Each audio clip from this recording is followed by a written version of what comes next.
Yun, welcome back mga kalapatids. Ito, update sa mga North Warriors natin. Ayan, yung mga tatlong YB natin. Ito, so araw na linggo mga kalapatids. Ito, sobrang init. Ayan o.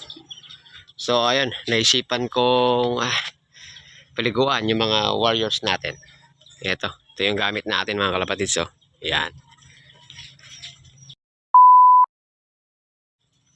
Yun, dito rin mga kalapatids. Ito, yung mga breeders natin dito. So papaliguan din natin. Ayan. Sobrang init kasi mga kalapatids. Kahit ano yun, yung tolda na yung gamit natin dito pero mainit pa rin. So ayan yung mga breeders para maibsan naman yung init sa kanilang mga katawan. Ito, yun.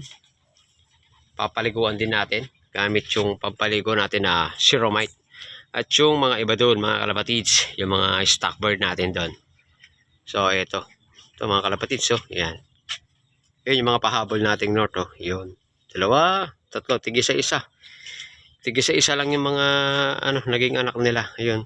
So, ihahabol ko pa sa North yan mga kalapatids. So, mga next batch yan is mga pangano na natin, pang South na.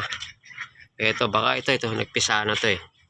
So, susuksukan ko na ng pang North, hindi, pang South na siguro mga kalapatids. Ayun, saka sa darating na Inter-Island next year. Ito. So ayan mga kalapatids. So paliliguan ko muna. Ito gamit yung Ceromite. So matagalang paliguan to. So update na lang ako mamaya mga kalapatids.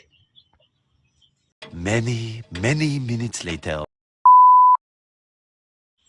Yun mga kalapatids. Ito. After 2 hours. Ito. Pagkatapos maligo. Ayan. Fresh na sila. Ayan o. Ang bilis matuyo mga kalapatids. Mainit kasi. Ayan o. So yung mga breeder natin mga breeders natin. Yun. Yung na kayo. Yung malaki na. So yung isa pala rito ito mga kalapatids. Mamaya sisingsingan na natin. Tsaka para mapalitan na rin yung buhangin niya sa loob.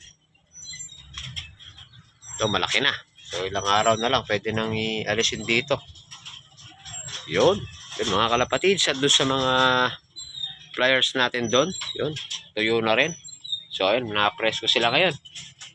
Galing. So ayun. Try nyo yun mga kalapatids.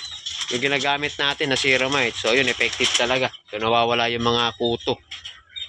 Yun. Nagkakamot mga kalapatids. So effective talagang noon pa. Yun yung ginagamit ko. Ceromite talaga. So yun. Effective sa kanila mga kalapatids. Ayan.